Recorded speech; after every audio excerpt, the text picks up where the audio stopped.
Sasa Tanzania, wewe utaweza kuweka Tanzania Kiswahili mingi, utaweka Tanzania na Kenya really? Ukiangalia Nairobi unaweza compare na sijui Tanzania wako down bado. Umesema Kenya is a superpower. If you rate or rather rank Kenya's level in terms of economy and technology. Number one. Absolutely. You can't compare Kenya and these other countries. No way. Sasa Tanzania, wewe utaweza kuweka Tanzania Kiswahili mingi, utaweka Tanzania na Kenya really? What are we talking about? You know, we due respect, they are our neighbors, you know. Actually, we have no problem with them, but utaweka Tanzania na Kenya. Sisi kizungu tuko sawa, tumejipanga ki-economy. We have the biggest economy in the region is ours. Tanzania nani Uganda, sasa Uganda huko achana naye. Wa Tanzania wa relax, wakae huko kwa wacha kusumbua sisi. They once said one of the public figures in Tanzania said that Kenya is a New York of Africa. Absolutely, yes. It is the capital. Yeah. Oh yes, I agree. Yes, and that's what I'm talking about. You cannot compare, not in a bad way. We respect our neighbors, but we are a superpower in terms of military hardware, in terms of the economy, infrastructure. Ukiangalia Nairobi unaweza compare na sijui Burundi na sijui Tanzania wako down bado. Rwanda is good, wanajipanga kiasi kidogo, is very clean, nice, they have beautiful women. Tanzania mkorogo alafu anakuja kutusumbua hapo, potelee huko.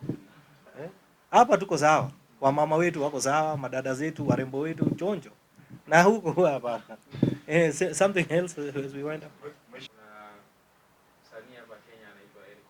Nani? Eric Omondi nani? Nani yule mtu anachekesha watu? Yes. Jana aliweza kutoa statement akasema Raila Odinga apumzike. Yeye mwenyewe ndiye atashughulika na maandamano. Huyo ni panya. Is a rat. What are we even discussing about? Who is Eric Omondi? Oh, he's a nonsense guy. There was a time that there was a small issue between Kenya and South Sudan. No, Sudan. Sudan. And you commented on that. You said that you will deal with them. No, you know, they just made, you know, sisi wote ni wazalendo. All of us. It doesn't matter what community you come from, your political or religious affiliation. Let me give you an example. When you see our marathoners, you know, when our athletes are running outside the country, you don't even notice their names. Unasikia Ngugi, Cherono, sijui Kipto. You know, we all celebrate as a country. And then when you hear some other foreigners insulting your country, you feel bad. So I reacted a little bit on that. You know, Kenya is a superpower. You know, in East Africa and in Africa, we are a country that you can't joke around and play around. You know, in terms of technology, in terms of infrastructure, in terms of military hardware, tuko chonjo. Hii nchi iko sawa. My friend, we want to have neighbors, living with our neighbors in peace and harmony. Even hata Biblia inasema live with your neighbor you know. So wasituingilie na sisi hatutawaingilia.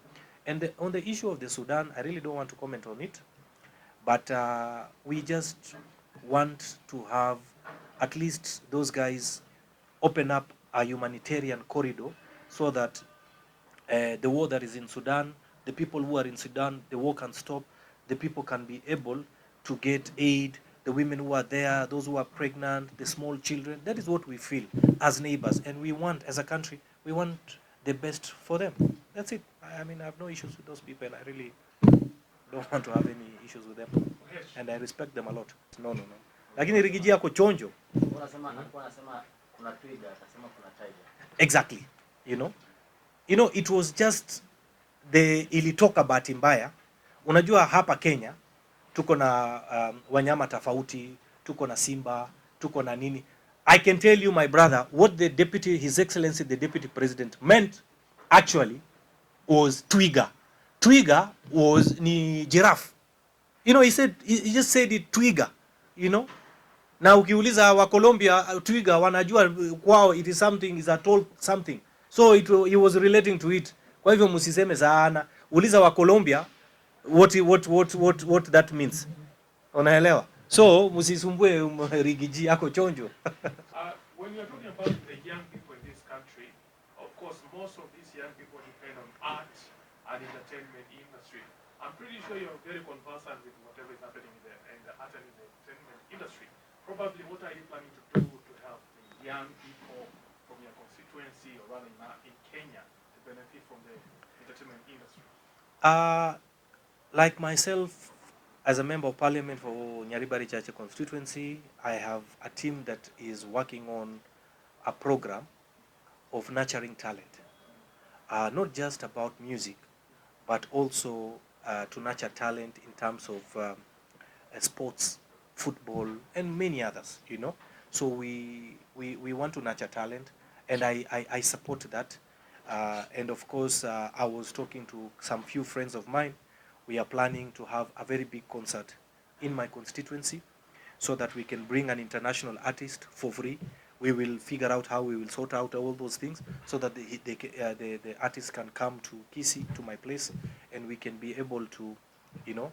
So it's just an issue about, I personally support nurturing of talent. Is it a show you're planning to put? Yes, I am planning, yes. Yeah, for the people of my constituency. Yes.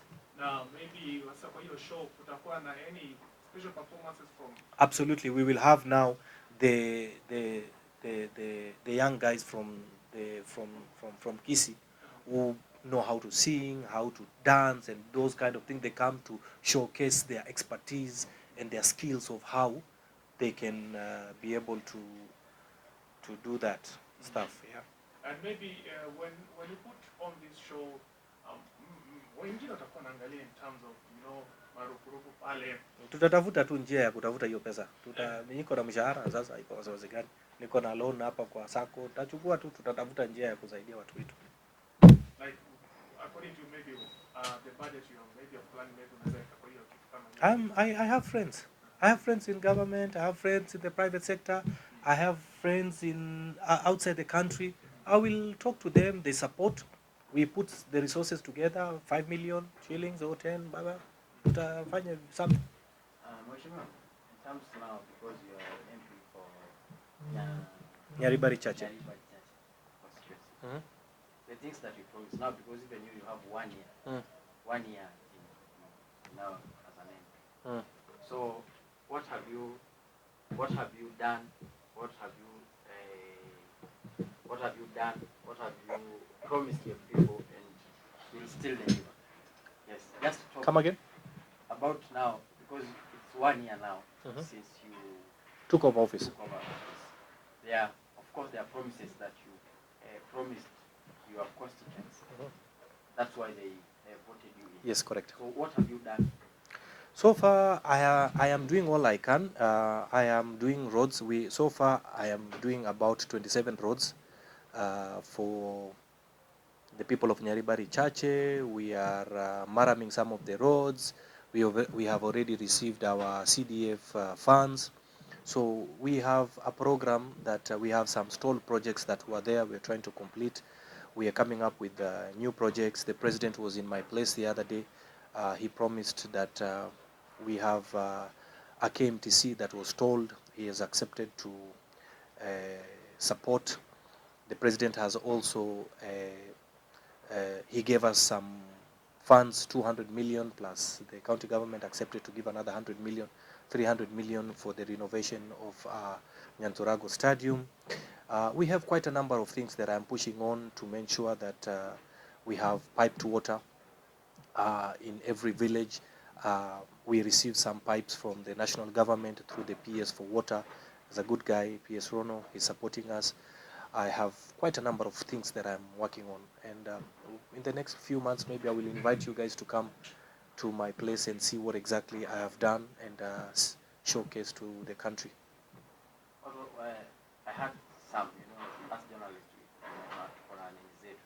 wanasema tu wewe hata uende kwa constituency wewe unaenda tu My friend, immediately after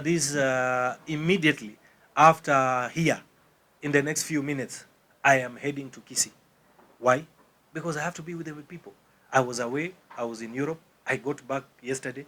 Today, I am leaving for Kisii for a whole week so that I can go, I can tour schools, I can listen to people, I can support I can be able to do my duties as a member of parliament. So I'm going home right now. After this mkutano wetu kidogo, naelekea mashinani for a whole week. So unaambia our haters wako ama opponents that you're working for the people. I'm working for the people. Elections are still bado mbali. 2027 mimi najipanga, wananchi wataamua kama they will. Of course I will go for another term, and the people will make a decision and decide what exactly they want. Yes. Yes, true. Yes. Yes, yes, yes. It's not just about bang. It's even about alcohol. You know, this cheap alcohol is destroying a lot of our youths. Wacha niwaulize swali. Imagine how sad it is. A young man anaamuka asubuhi, anaenda kunywa changa, analewa, anarudi kwa nyumba, badala kulala kwa kitanda yake, analala chini ya kitanda. Huyu ni mtu ya maana kweli. You know, so the government is working on, I know the Minister of Interior is working on 24-hour, they are working round the clock, 24 hours, to ensure they curb those kind of things. The issue of bang is too much. The issue of about this cheap alcohol is destroying our generation. So I'm sure the government is working on a program that will cut down on these things. And the president has said, anyone, any civil servant, in fact, any chief, mahali bangi itapatikana, mahali pombe haramu itapatikana, nyumbani.